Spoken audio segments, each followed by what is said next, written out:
Well, it looks like that government shutdown that would have happened tonight at midnight is going to be avoided. Good morning. What a way to end another rockin' week when it comes to the news cycle here in Kansas City and across the country.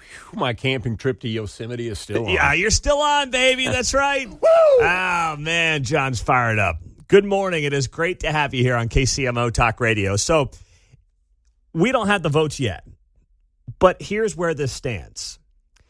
Republicans need 8 Democrats to vote with them. They got to get to 60 votes to pass this bill to keep the government open beyond midnight tonight. And they didn't know where these votes were going to come from. They were looking at a government shutdown. Democrats did not want to vote for this bill. They didn't want to go 6 months out. They wanted to do a 30-day bill.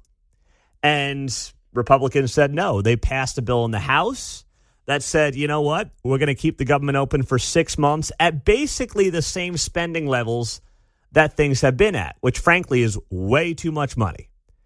But their thought process is, well, you know what? We'll deal with this as the year goes on. Then you look at the Democrats. They didn't want any part of a 6-month bill. They wanted to keep this thing going and keep the fight going next month. So they wanted a 30-day bill. Just keep it open for one more month, and that was going to be that. And then have the same fight again in like 3 or 4 weeks.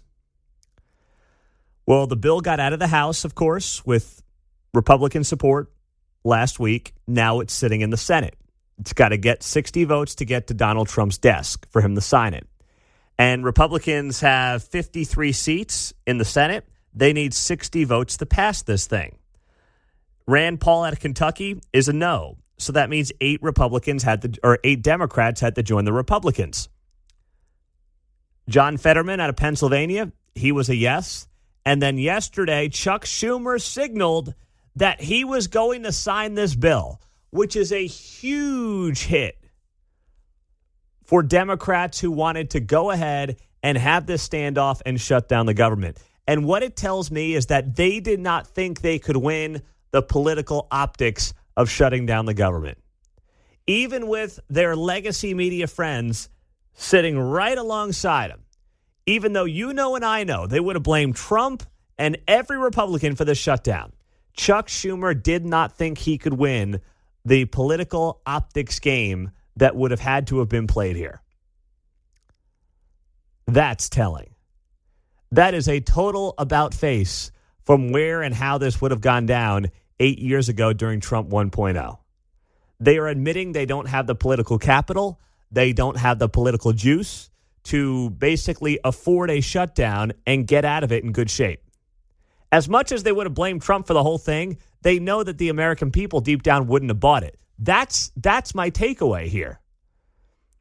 Because Chuck Schumer goes on the floor of the Senate last night and explains why he's going to vote for this bill, but he's trashing Republicans the entire time. Republican rejection leads us to a decision.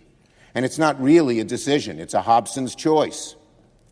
Either proceed with the bill before us or risk Donald Trump throwing America into the chaos of a shutdown. Throwing us into the chaos of a shutdown. Very dramatic there, Chuck. I'll tell you, very dramatic. I mean, man, he took his theater courses yesterday before he stepped into that Senate chamber. I'm just saying, he clearly did. This, in my view, is no choice at all. While the CR bill is very bad, the potential for a shutdown has consequences for America that are much, much worse. And that gets back to something that they have long said about shutdowns. How could the country ever operate during a government shutdown? Of course, people always get their back pay. That always happens. No one actually ever, goes without no one loses money out of this whole deal in terms of the government workers. But if you are the party of big government and suddenly you shut down the government, what does that say about you? And that's where they got put between this rock and a hard place, where if they were the ones who were perceived as advocating for a government shutdown while being the party of the world can't ever possibly function without a big, bloated bureaucracy. Well, that's awfully hypocritical, is it not? And that's what Schumer realized here. He's a troubled guy. For sure, the Republican bill is a terrible option. It is not a clean CR. It is deeply partisan. It doesn't address far too many of this country's needs. But I believe allowing Donald Trump to take even much more power via a government shutdown is a far worse option. And before I explain why, let me be clear about one thing. No one on my side of the aisle wants a government shutdown. Members who support this CR do not want a government shutdown.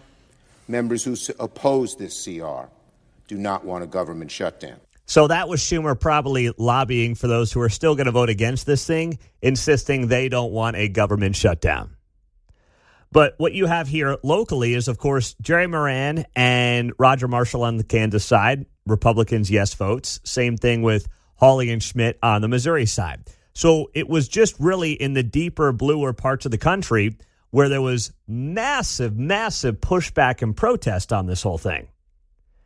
And if you go on social media, I mean, there is a large contingent of the most liberal members of the Senate and the House who are just trashing Chuck Schumer over the last 12 hours or so since he announced he will vote yes on this bill that will keep the government open so there will be no shutdown coming up tonight. I mean, they're talking about AOC primarying Chuck Schumer. They're two peas in a pod. They're not all that different. What are we doing here? It's not a big gap between Schumer and AOC. The difference is Schumer has at least a little political skill and a little political foresight to understand that a shutdown actually was not going to work out well for his own side of the aisle. As much as they wanted to make it work, as much as they wanted to be in a situation where they could then just blame Donald Trump for something else because when it rains, it's Trump's fault, like this was not going to be the thing that was going to hit home for him. But there are people who are very upset today with Chuck Schumer, and frankly, it goes back to the idea that they have zero leadership right now. They don't have a leader. They don't have a face of the party. They've got the old school, the Schumers, the Pelosi's. They've got the new schools, the AOC, the Squad, the Jasmine Crockett's, who can't possibly ever win anything nationally in this country. So they are completely lost as a party and as an institution. And I don't know who gets them back on track. I don't know who that person is. I don't know where that person comes from, but they are an absolute mess. 913-408-7957. Jay, you're on KCMO in Gladstone. Hey, Jay. Hey, good morning.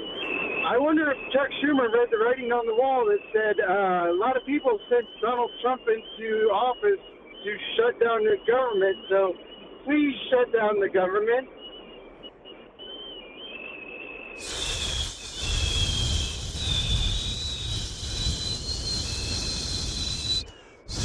Who's your whistling buddy there, Jay? Oh. I couldn't even hear what he was saying because all I heard was a guy like whistling in the background for the whole call.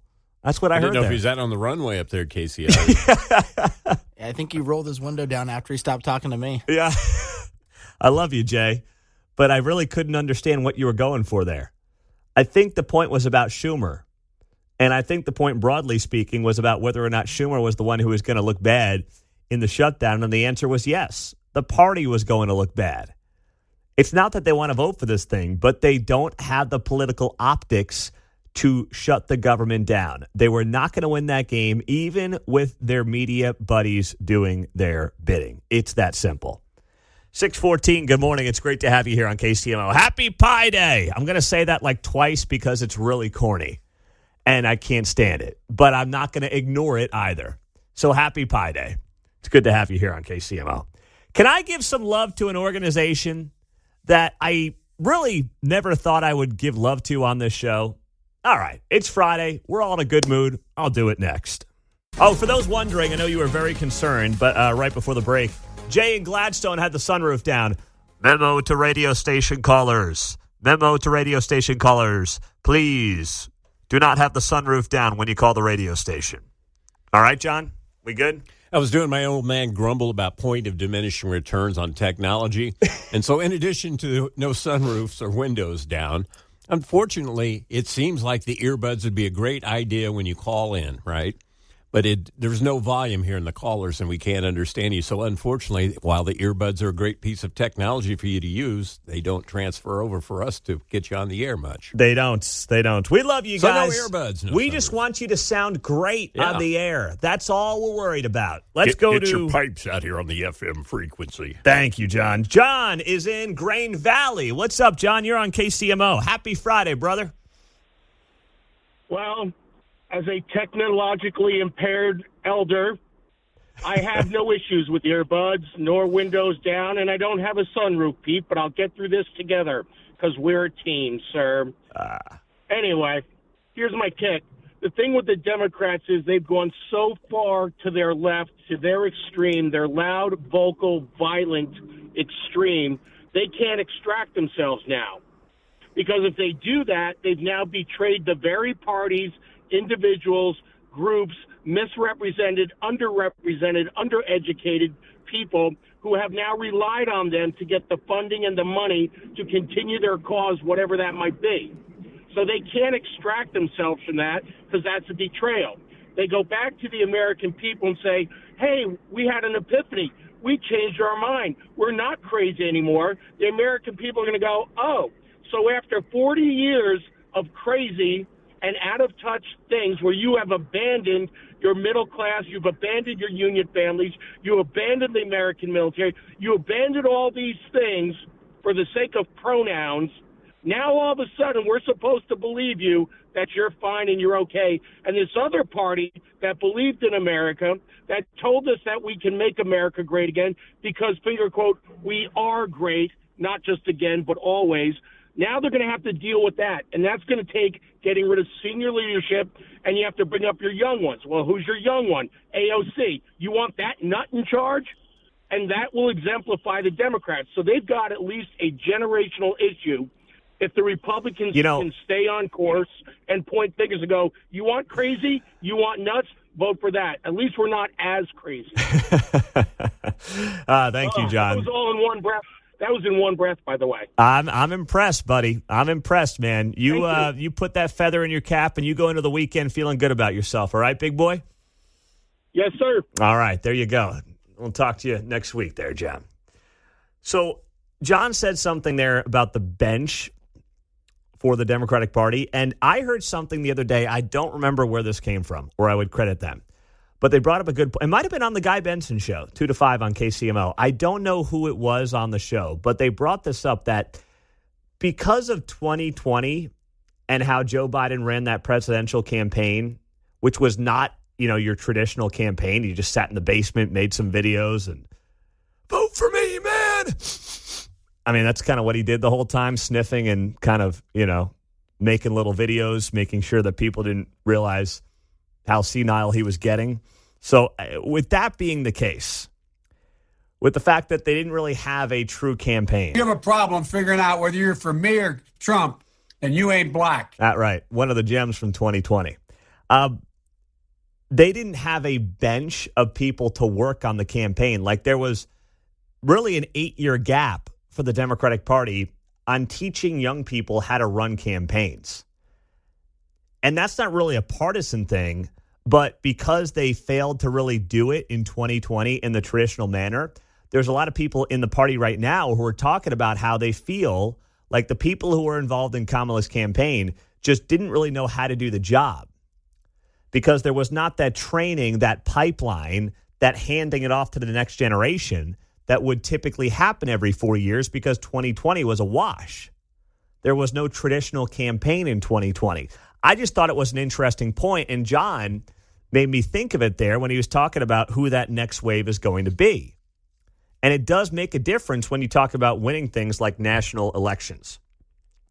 Now, let me give some props and some love to the U.S. Postal Service. Talk about a bombshell. Hang on. I know. Hold your horses, man. It's Pi Day. It's Friday of St. Patrick's Day, but I've not started drinking. Not yet. I might at the Big 12 tournament later if I can hold on to my beer and Power and Light with the win we've got coming. But I have not started yet. The U.S. Postal Service has agreed with Elon Musk's Doge to reduce its workforce by 10,000 workers in the next month through a voluntary early retirement program first announced in January. So they've got 635,000 employees. Can you believe that?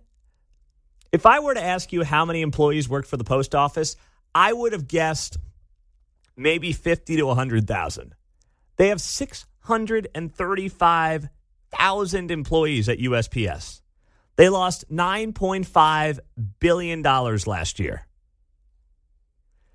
They had largely been exempt from DOGE-directed federal employee reductions. But the Postmaster General agreed in a letter seen by Reuters that they will work with DOGE to reduce the workforce by 10,000 workers. The post office has cut 30,000 jobs since 2021. Now, listen, 10,000 out of 635, I guarantee you they can find some more waste there, and they have plenty of job duplication going on. But I will say this much. It's the only agency I can think of who has been openly willing to look in the mirror, work with DOGE, and say, you know what? Yeah, we can probably cut some jobs here. Instead of digging in and saying, you will not cut a single person from this department, never. How dare you? I'm all for it, even though I have a package that fell off the radar on my birthday, which was February 21st. This is an eBay deal, so I contact the seller. He's gone down to the post office on his end. It's like it's one of those things where it kept ticking off at midnight. In transit to next facility. No, it's not. You're just auto-clicking something down there, and then you got tired or that guy quit. I don't know. I mean, if you want to trash the post office, John, I'll do it all Friday. I mean, I'm not going to stop you, and I'll join you. My grandma No, but I'm saying I'm for getting rid of these clowns because I've got something that hadn't got here, so it ain't effective. I agree. Nobody's working down there. I agree. It's still a poorly run operation. FedEx and UPS have run circles around them. And they contract through Amazon a lot anyway. So it's like, what are you guys doing with 635,000 employees? I'm with you. My grandmother sent the 3 girls Christmas cards. 2 of them showed up around Christmas. The third one showed up on like January 25th. Oh, no. It was a month after Christmas the damn thing showed up. It was crazy. So I'm not here to defend them, but for all the nonsense about all these agencies digging in their heels and saying, we will not cut anybody, we will fight Trump, at least the USPS is saying, all right, we'll find 10,000. Here. We'll give them that much. News coming up in 2 minutes. Speaking of Doge, what's it like driving a Cybertruck around Kansas City? Big piece in the Star next. So one of the headline pieces in the Kansas City Star, this was just, I was smiling reading this. Sometimes I read this stuff and it makes me want to just go crazy. But this I'm just smiling at because it's such a bizarre story to write. But Elon Musk is triggering the Kansas City Star and so many others in a weird way more than Donald Trump. It's like Trump is using Elon as a shield. It's actually fascinating.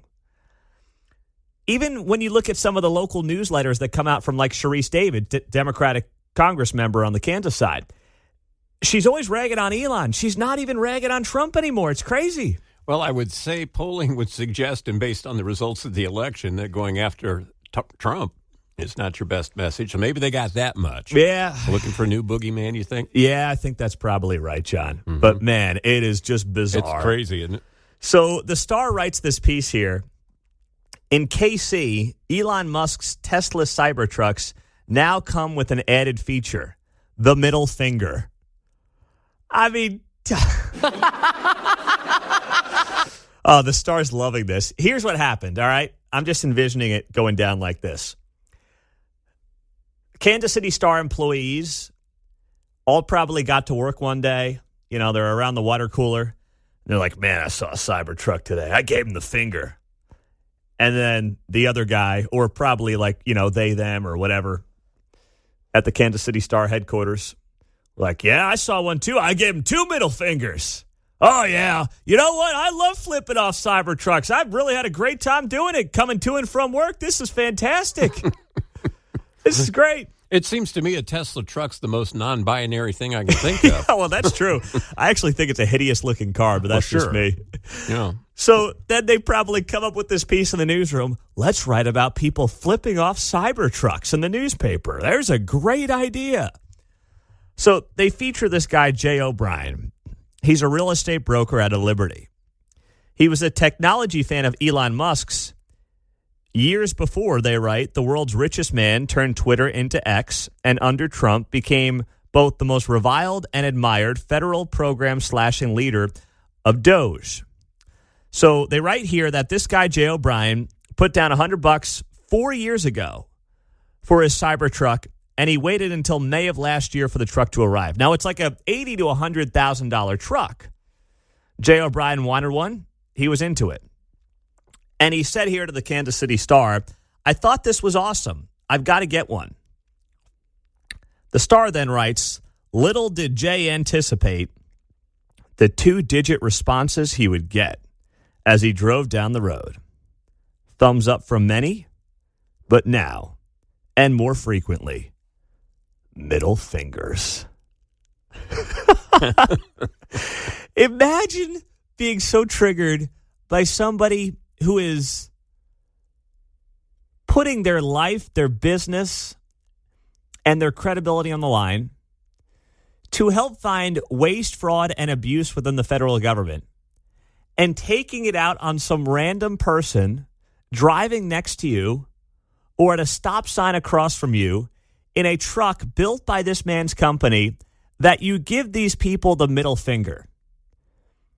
Elon derangement syndrome may be actually exponentially worse than Trump derangement syndrome. Darn it. And I didn't think that was possible. Dang it. EDS is already taken. Oh, yeah, that's true. You're right. It is. We'll have to come up with something else. We'll have to figure something else out. Or maybe it still means the same thing. We'll just rebrand it. EDS works for me. Yeah. Elon derangement syndrome. You are giving the middle finger, apparently, to a random person because they have a truck that was built by somebody's company that you don't like because they are trying to get us out of $2 trillion deficits and $36 trillion in debt. You're a crazy person if you do that. Let's just be very clear. You're nuts. And can we not forget, Elon actually shared this yesterday. It wasn't all that long ago. It was actually 15 years ago. Here's Chuck Schumer back in 2010 talking about the importance of eliminating waste, fraud, and abuse from, in this case, Medicare. Here it is. All right. If Mark's, we're going to eliminate the waste, fraud, and abuse in Medicare, it does mean we're going to cut some of that out. And when I hear my friend Dave Camp say, you cannot cut money out of Medicare, well, we don't want to cut the good stuff that you point out. 1/3 of Medicare doesn't go to patient care. You can't just get up there and say, we don't want to cut anything out of Medicare. We want to cut the bad stuff and keep the good stuff. There you go. That's Chuck Schumer back in 2010. We got to eliminate the waste. That's literally all that we're talking about here. That's the job, to try to get the country back to being self-sustaining and not running $2+ trillion deficits so that the value of the dollar doesn't continue to plummet year after year. And eventually, guess what? The gravy train's going to end. And that's what he's doing right now. On the text line, Pete, oh, come on, you know why people hate Elon, LOL. No, I don't. No, please tell me. I mean, if you want to say they could be a little tighter in how they're rolling out Doge, okay, fine, I'll give you that. Has it been a little sloppy at times where they've fired some people and had to bring some people back? Yeah, sure, that's fine. It was never going to be totally clean. Do you realize how bloated the government is? Like, I'm fine, sure, I'll give you that. But hatred for a guy who doesn't need this? You understand how many rich people are out there, like super rich people, billionaires, who are living great lives, who will not touch politics for this reason. Those are the people that we actually need. People who have been very successful in the private sector, who know how to run businesses, who know how to balance budgets, who know how to lead. Those are the people that we need right now. But most of them, and I don't blame them for this, but most of them say, I've got a really good life. I don't need that right now. Elon, yes, I think he does enjoy the fame. I think he does enjoy the trolling. I think he does enjoy all that. I'm not going to say he's not having a good time doing all that. But if you think that's the main purpose of it, to just troll on social media, well, I don't know how you come to that conclusion. Because he's seen his stock take major hits. He's had Tesla charging stations get burnt up. He has had a tough time trying to navigate all of this as the world's richest man. So you tell me, 913-408-7957. But for the Kansas City Star to write this piece, and it is a lengthy piece on how Kansas Cityans are flipping off Cybertruck drivers. I'm like, man, you guys don't understand how this makes you look, right? This makes the Kansas City Star to even think about writing this piece and then to put pen to paper makes them look so out of touch and so triggered by Elon Musk that they are at the top of the food chain when it comes to Elon derangement syndrome. How dare the Star presume my motives? I think the truck's true. Ugly when I'm flipping it. That's all. You don't count me in with the left wing. I'm flipping you off, maybe, because I think you have a poor taste in vehicle. Oh, my gosh. That's good. How does that thing get through the car wash? Yeah.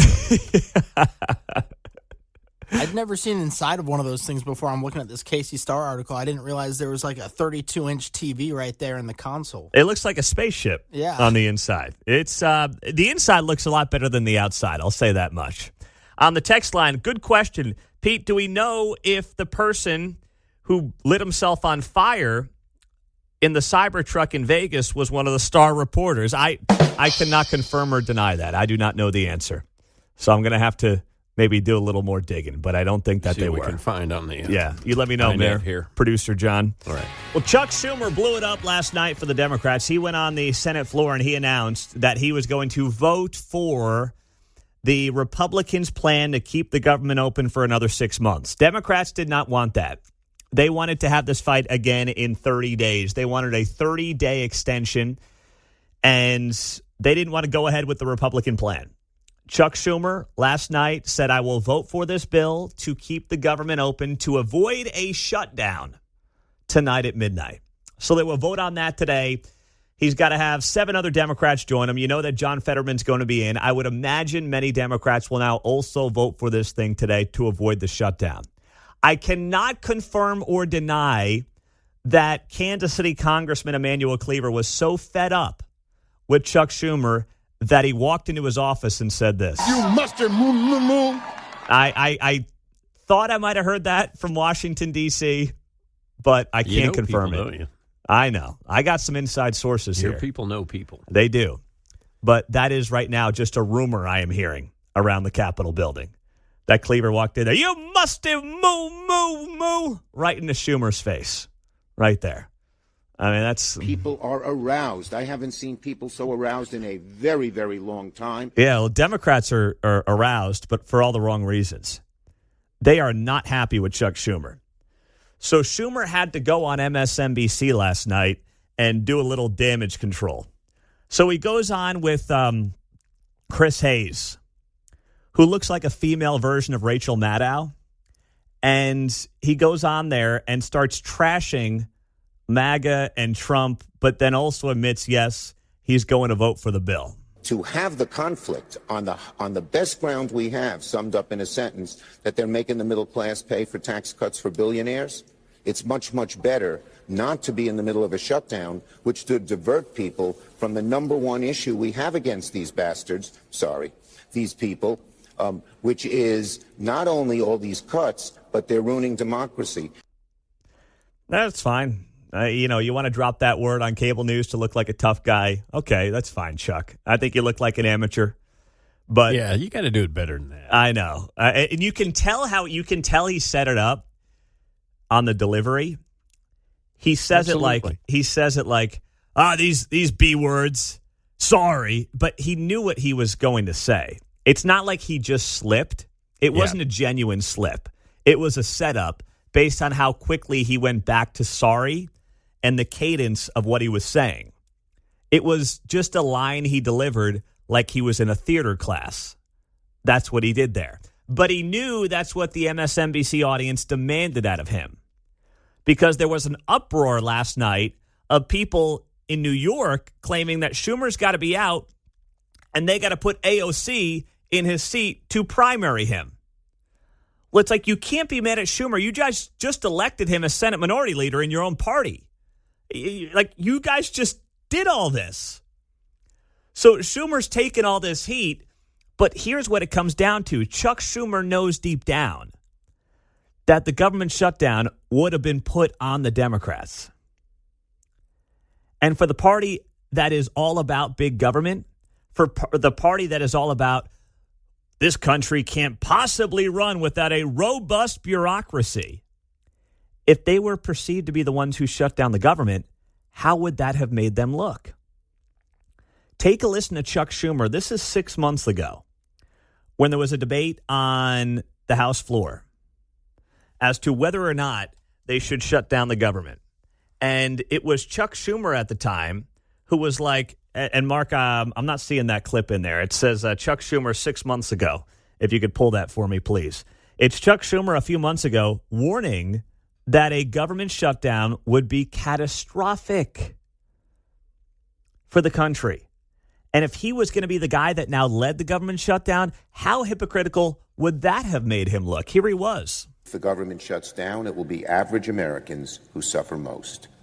A government shutdown means seniors who rely on Social Security could be thrown into chaos as the Social Security Administration limits certain services like benefit verifications or fixing errors in payments. Our veterans could see regional VA offices shut down and support services put on hold. Some of our military service members could be forced to work without pay. Families who benefit from WIC and other nutrition programs could see benefits halted. That was Schumer 6 months ago. If he was now going to be the guy to lead a government shutdown and be responsible for it, what does that tell you? And it's also telling because he realizes that even his friends in the media were not going to be able to save him from this one. That's why he's decided to vote for it and extend the government spending, this continuing resolution, as they call it, for another 6 months. And if you need further evidence of why this entire government does need a reset, I want to share this with you. This comes from Jared Woodard. He is the Bank of America head of global research. He put out a report that I just stumbled upon here, and I will share it on social media. Bank of America, not exactly like a hyper-partisan organization, right? That's not their goal. Bank of America reveals the motivation behind Donald Trump's reforms. 1/3 of GDP in this country comes from fiscal spending. And 85% of new jobs rely on the government. Writing here, Bank of America has pointed out that the past growth of the U.S. economy has relied on unsustainable government support and protectionist policies. The Trump administration is attempting to shift U.S. economic growth from an inefficient, debt-driven government growth model to an efficient, self-funded, private sector growth model. Bank of America believes this is a difficult but necessary process. To detox, the U.S. economy is undergoing a painful but necessary transformation, shifting from an over-reliance on government spending to more productive private sector growth. Bank of America pointed out the driving forces behind the reforms in the latest research report. The U.S. economy's dependence on government has reached unprecedented levels, with 85% of job growth coming from the government, government spending accounting for 1/3 of GDP, and a record budget deficit of 6 to 7%. Jared Woodard, the head of the Bank of America Research Investment Committee, revealed the truth behind the apparent prosperity of the U.S. economy in recent years. U.S. economic growth has relied on unsustainable government support. as Trump attempts to shift the U.S. economic growth from an inefficient, debt-driven government growth model to an efficient, self-funded private sector growth model, he is facing a high-risk gamble. He is gambling, but he's got to do it. Kevin's in Overland Park. Hey, Kevin, you're on KCMO. Good morning. Hey, Pete. That's a great explanation about what's going on with the economy for sure. Because, yeah, we've been so dependent on the government on this stuff rather than private sector. That's a great explanation. Now, I was telling John that Chuck's explanation of what his damage control there was almost like a Kamala word salad. You know? Yeah. I mean, he's a lot of words, but it made no sense. A lot of words didn't make a lot of sense. He's doing the Kamala, as we'll call it. He's doing the Kamala. You know, doing the Trump means doing the YMCA dance. Doing the Kamala just means saying a bunch of words that generally mean nothing when put together. Exactly. It sounded a lot like a Kamala word salad to me. Happy Friday, brother. Thanks for the call. You too, man. Oh, that's great. 913-408-7957. Taylor Riggs is a co-host of the Big Money Show on the Fox Business Network. She's going to be here at 7:30 to talk about the market reaction to avoiding a shutdown and just what has been, listen, an awful week for the markets. How much of this is an overreaction? How much of this is Trump-related? How much of this is just people taking gains off the table? What's going on? She will have that breakdown for us coming up on KCMO. And, of course, you on a Friday, 913-408-7957. Join us on 95.7 FM. This is why I will never understand some of the people who are in charge in this town and in cities all over the country. You look at KCATA. Don't laugh. Just please. That's not even like the funny part of the conversation here. But you look at KCATA, and they are trying to figure out what to do with a $30 million shortfall. Now, why is there a $30 million shortfall? Well, you know, when COVID happened, all these cities and all these states just got gobbles and gobbles and gobbles of money. It was just money falling out of the sky. And they said, wow, we got money now for buses and free bus fare and the whole, this is going to be great. Well, I guess they didn't think about the fact that the money wouldn't always be there. It's not monopoly money. It was supposed to be a one-time deal because of a once-in-a-century pandemic. And we know it was still bad policy in hindsight, but, you know, you knew it wasn't going to be there forever. So now these geniuses are like, what do we do? $30 million shortfall. Well, they're trying to figure out what the next looks like. They might be cutting routes. This might impact potentially thousands of riders. They haven't figured out what they're going to do yet. But Channel 5, KCTV, did a report on this, and I want to play some of this and point out the absurdity of the people that are in charge in this town. And this year, the available funds will total a little over $80 million. KCATA says it needs $30 million more to cover expenses, or we're going to lose 13 routes, over 100 good union jobs, and all the... Okay, right there. If we don't get $30 million, they say, we're going to lose 100 union jobs, and I don't really care if they're union or whatever, but of course they got to throw that in there, and 13 routes. Now, I want to share this with you. I'm looking at this chart right in front of me here. And the KCATA budget was from 2016 to 2023 between $76 and $84 million. It hovered between there, for a very long time, for almost a decade. And then in 2023, 2024, it jumps to $100 million. And then last year into this year, 24 to 25, it jumps to $113 million. And then this year, the projections are for $117 million. So just so we have that math, and we're all on the same page here, we are talking about an increase, 40% increase in top-line expenses for bus services in Kansas City over the last 3-4 years. 40% increase. But now they say if we don't get our money, we've got to cut 13 routes. and we've got to cut 100 jobs. Well, my question would be, why can't you just go back to where the numbers were? And here's the other thing to point out.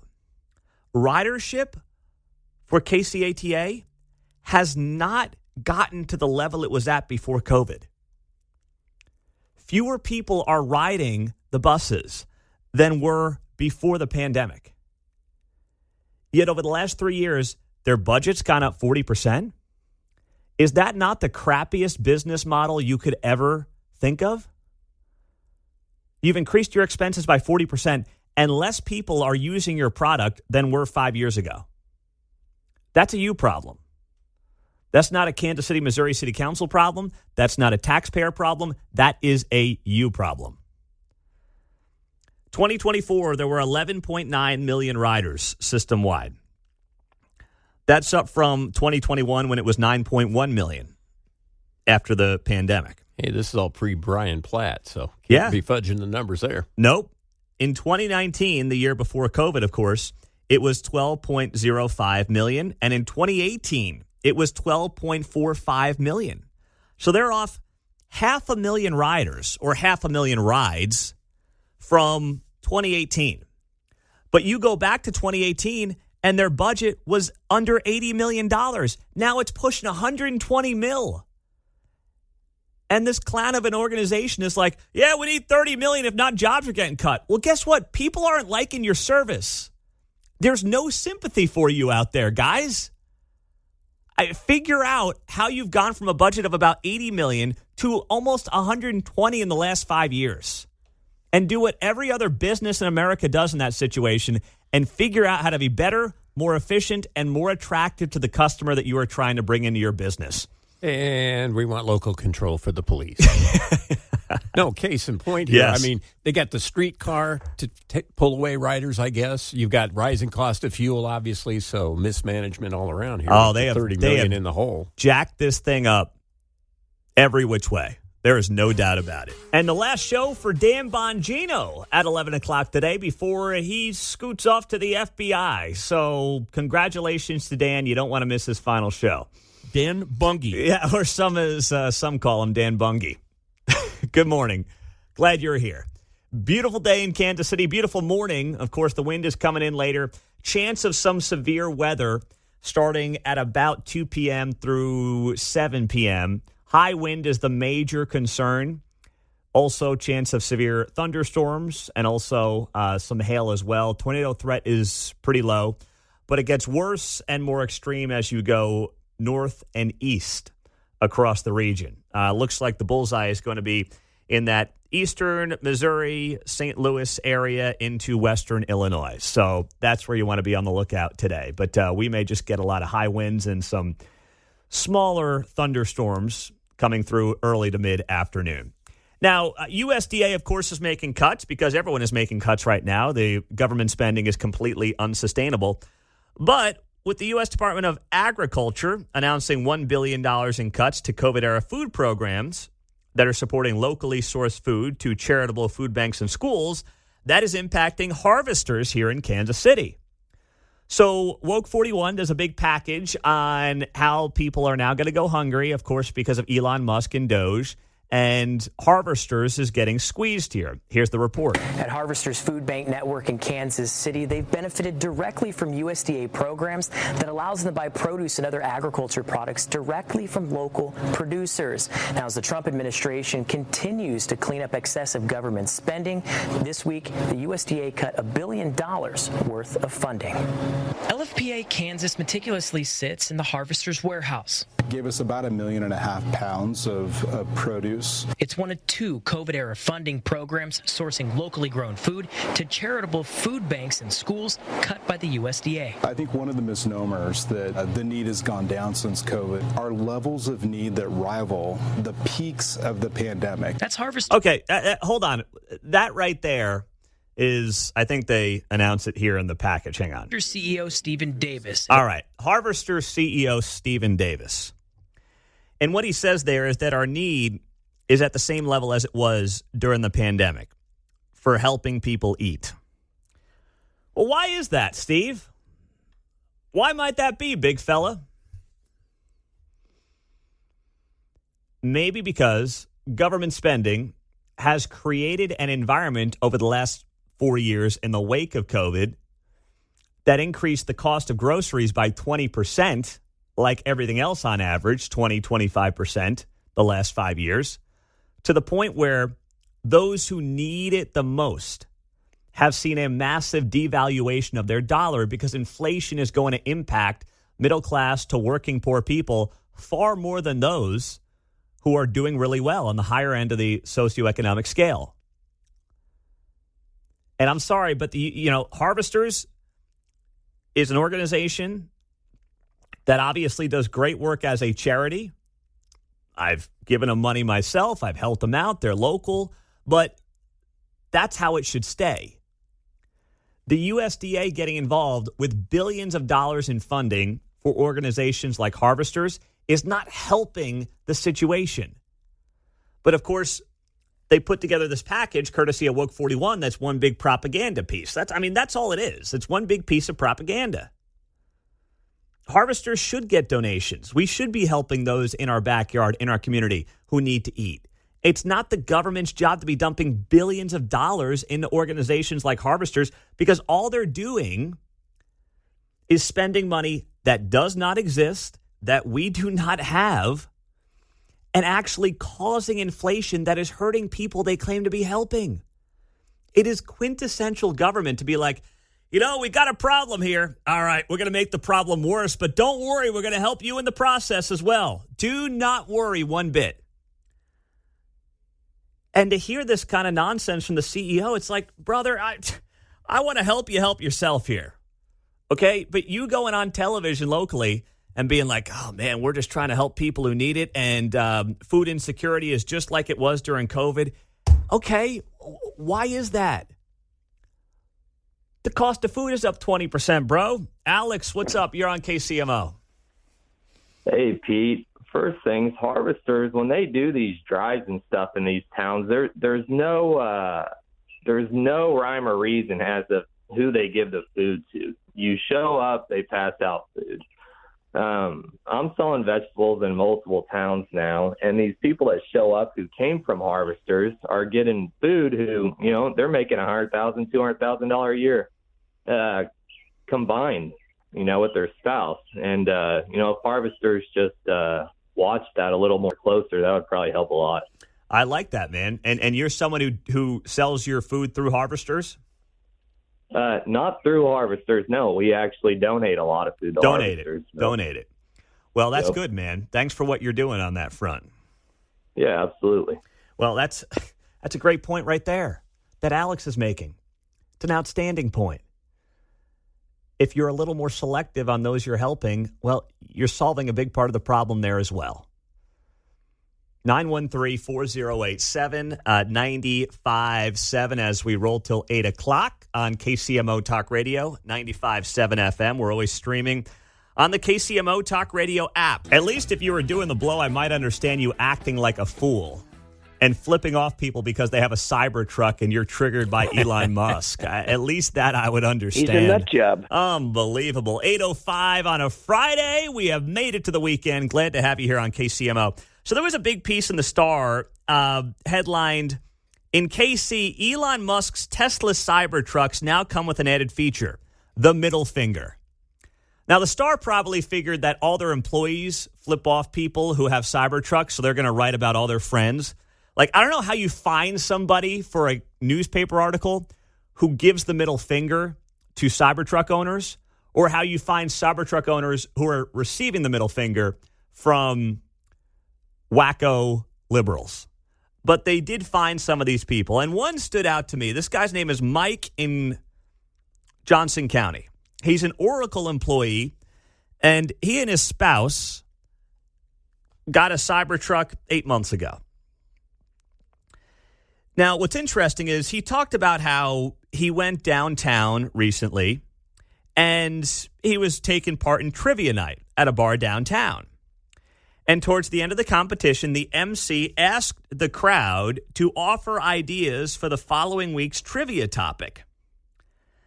And some of the topics that came in were Seinfeld, 80s music, And then someone else or other people put in the following topics for trivia. Who is driving the effing Cybertruck across the street in the parking lot? Which was geared directly towards this guy, Mike.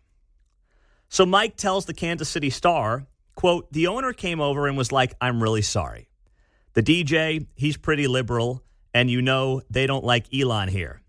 I was like, man, it's no big deal. It's totally fine. Now, Mike's a better man than me. On any given day, huh? At least on this day. Yeah. It's not totally fine, Mike.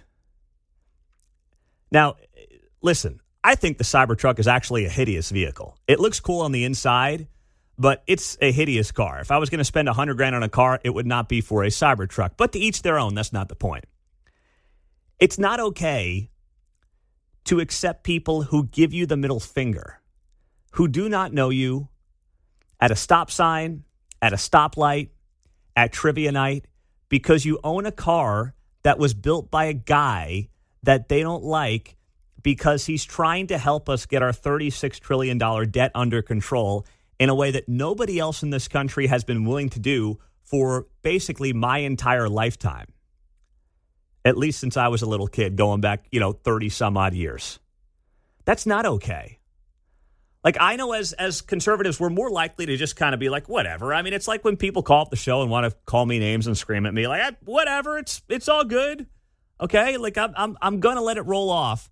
But when you're talking about things like this, random people, I've accepted that role doing this show every day. Like, I know what's going to come with it, and I can mostly laugh at it, unless John or Mark have me in a bad mood. But normally I'll laugh at it.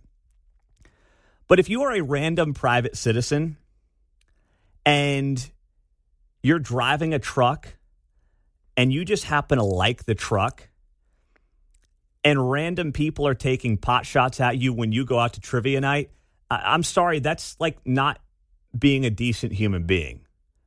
That's just being a douche. And if we're going to say, yeah, it's fine to be a jerk because you don't like my car because of the car maker, why are we going to accept that? Now, I'm not saying Mike should have stood up at trivia night and said, come on, bro, we're going outside. Let's throw him up, buddy. I'm not saying he should have done that. But he doesn't have to acquiesce to mentally unstable lunatics. And that's partially what he did. 913-408-7957. That's the text line and the studio line on KCMO Talk Radio, 95.7 FM. We're always streaming on the KCMO Talk Radio app. And, you don't see a lot of these Cybertrucks out there. So seeing one of them is like, all right, they clearly stand out. Just because, frankly, I think they look like crap. But that's just me. I'm not worth your Red Lobster money? No. The Cybertruck would not be worth my Red Lobster money. Although that's a lot of Red Lobster money. But a lot of... You can buy the Red Lobster. Yeah. A couple of years worth of biscuits. Yeah, that's a lot of biscuits that you guys rave about that I've never actually had before. That's a lot of biscuits. But it's like, I look at these things and I say to myself, we've got to stop accepting this as a new normal. Frankly, I think we're too nice sometimes. And we mean well, but we also don't want to find ourselves in a situation where we're like, you know what? Let's just keep this thing going. It's fine if we're getting cursed off and cursed at. We'll be all right. No. We don't. We should not accept being harassed because the other side is triggered by a car maker.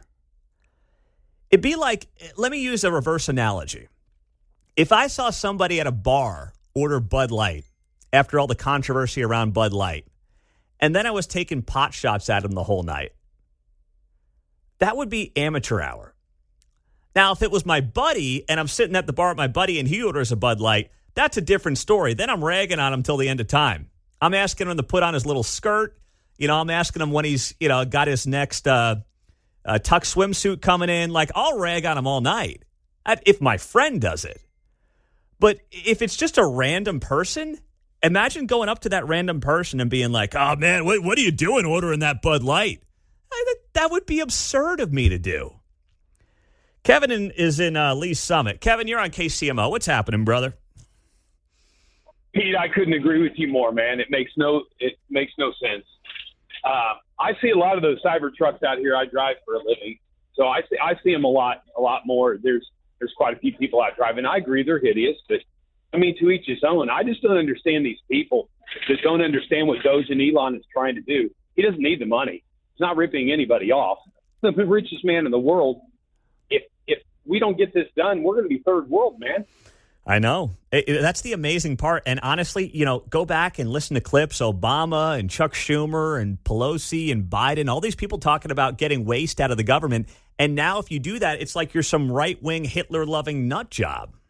Absolutely. It's just crazy. It's absolutely crazy. Thank you, Kevin. I appreciate it. Thanks, Pete. Love what you do, man. Have a great weekend. Thanks so much. Let's go to Roger in Lee's Summit. Hey, Roger, good morning. Hey, Pete. Kind of tagging on to what Kevin was saying there. There are quite a few Cybertrucks in town, and actually at the corner of, in Corporate Woods, at the corner of 69 Highway and 435 there on the southeast corner, there's like a parking, it's like a dealership lot. I bet there's 100 Cybertrucks and different Teslas parked there. Well, I'm right around the corner there in Corporate Woods. I don't go that way, though, so I haven't seen it. But listen, I'm not denying that they're out there. I just think they're hideous, and you shouldn't get flipped off for driving one. Let's go to Tom in Overland Park. Tom in Overland Park. What's up, Tom? Hey, good morning, Pete. Such irony here. I think I remember back in Trump's first term, Stephen Colbert lectured all of us about the environment, said, yeah, well, that's why I drive a Tesla. And only Trump could make him hate electric vehicles and Teslas. I mean, you've got these people, Tom, they're burning down Tesla charging stations. I mean, Tesla, they were loving Tesla up until the CEO decided that he was going to try to help the president get our debt under control to save the country. It is nuts. These are the kings of virtue signalers that they don't heed their own words, and then they flip-flop on themselves, and then, then they look at us like we're stupid. Yep. Yep. Anyway, I mean, that's all I got. And listen, I'm not interested in Elon's EV. I thought about his stock the other day because it's down like 40%, but then I said, you know what? I don't want to do anything emotional. I'm going to wait this one out. I'm going to sit tight. But I'm not looking to get one of his cars. I'm not going to buy a car because I like what he's doing with Doge. But the reality is there are too many people who now won't buy his car because of what he's doing with Doge. And you tell me who's hyper-triggered here. You tell me who's got the problem here. Not me. It's probably not you. It's people who are at trivia night in downtown Kansas City and are ripping a guy they've never met, they don't know anything about because of the truck that he drives, because they don't like the person who owns the company. That is insane. And instead of the Star piece highlighting that and writing about that, they instead just tell these stories as if it's totally normal to start giving people the middle finger because of the truck they drive. Mental illness is what it is. How absurd is this? You got a judge who basically tells the duly elected president that, you can't do what you're doing. You can't get rid of any federal workers. That's not allowed. No. We are not going to have that. Here's the report from Fox News Radio. The Bill Clinton-appointed federal judge called the government's arguments a, quote, sham, getting visibly upset in a San Francisco courtroom. Judge William Alsup ruled that the government must immediately offer jobs back to terminated employees at the Treasury, Defense, Agriculture, Interior, Energy, and Veterans Affairs departments. According to the Fox News producer in court, Alsup waved his finger at a government lawyer, telling the Justice Department attorney that this case upset him. He called it a, quote, sad day when good employees would be fired on the false claim of poor performance unions. The White House indicated an appeal is on the horizon, calling the judge's order, quote, absurd. Okay, Karen. All right. My God, waving his finger. Goodness. The judge then fixed a few parking tickets after the set, right? It's like, what a clown show this is. It's just absurd. William Alsup is his name, out of San Francisco. determined that it is absurd and unconstitutional. By the way, is absurd now a legal term that judges are allowed to use? Yeah. Absurd and unconstitutional after he ordered the Trump administration to reinstate thousands of federal employees who were fired last month.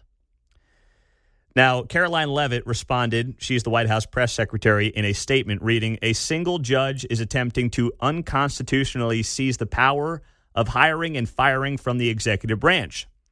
She adds here in a statement, "The president has the authority to exercise the power of the entire executive branch.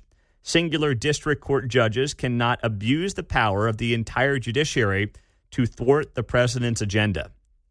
If a federal district court judge would like executive powers, they can try and run for president themselves." Oh, got him. But boom. Yeah, this guy sounds like he'd be buddies with Timmy Tim Walz, waving his finger, visibly upset. Oh, my gosh. Well, AP's got a template for a judge ruled today against Trump. Yeah. Fill in the rest. Yeah. That's like, it's getting ridiculous. They got to have a directory of these clowns. And there's some in Baltimore, they're all around. But they're never right here in Kansas City, I noticed, PSN, by the way. Yeah, that's right. Nobody in the Midwest. The San Francisco-based judge found that acting Office of Personnel Management Director ordered the mass firings in violation of federal law that dictate so-called reduction in force procedures. So it's all getting in the weeds on this nonsense. Now, the Trump team is going to appeal this, obviously. That's what we know right now. This thing is going to continue to play out in the courts. And Leavitt adding, the Trump administration will immediately fight back against this absurd and unconstitutional order. Good. They should. And they should not stop fighting this thing in court. The notion that a Clinton-appointed judge is going to sit there in California and act holier than thou and wave his finger. I mean, who waves their finger anyway? I mean, I've got 3 little kids. I don't wave my finger. Right? I mean, that's like... Even Judge Judy doesn't. Oh, my gosh. It's like theatrical. He wants to be the next Judge Judy. Maybe that's what he's going for. Only after I block their shot at the playground do I wag my finger. Is that what you do, the old Dikembe Mutombo? Yeah. Oh, man. Yeah, that's the last time finger wagging was cool. That's the only guy who's ever done a cool finger wave is Dikembe Mutombo. Didn't he die recently? I think he's dead. R.I.P. Dikembe Mutombo. Yeah, pull that up for me, Mark. I think he's dead.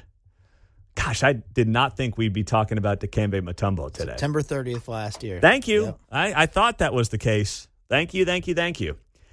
So now they've got to appeal this. They've got to move full steam ahead. But they also need to make sure that with Republicans likely avoiding a government shutdown, since Chuck Schumer announced last night that he would vote yes on this continuing resolution bill to avoid a shutdown tonight to keep the government open for another 6 months, they've got to now make sure that when they get to the fall, they have to actually implement this stuff through Congress. Yes, the executive branch has the right to hire and fire, but they also need to make it so these budgets are to the point where basically they don't have the monies to have as many hires as they've had in recent years. That's what needs to happen next. These guys and gals in Congress, these Republicans, I know they're cheering from the sidelines, but eventually they actually have to do their job. They actually have to do the heavy lifting that, frankly, they're required to do as Congress, controlling the purse strings. They can't just keep allowing this to go on through the executive branch because guess what? It all gets undone when a Democrat gets back into office. That's what's going to happen here. If you don't then rein in the overall spending and change the budgets for the foreseeable future. That's what has to happen next. It cannot be simply, hey, this is great. Wow, Trump's doing all this stuff. This is fantastic. As much as I agree with it, and I know many of you agree with it, you then need the other branch to do its job here. And that's what I think is getting lost on a lot of these people. Because governing is not really a strong suit of Congress these days. And it hasn't been for a very long time.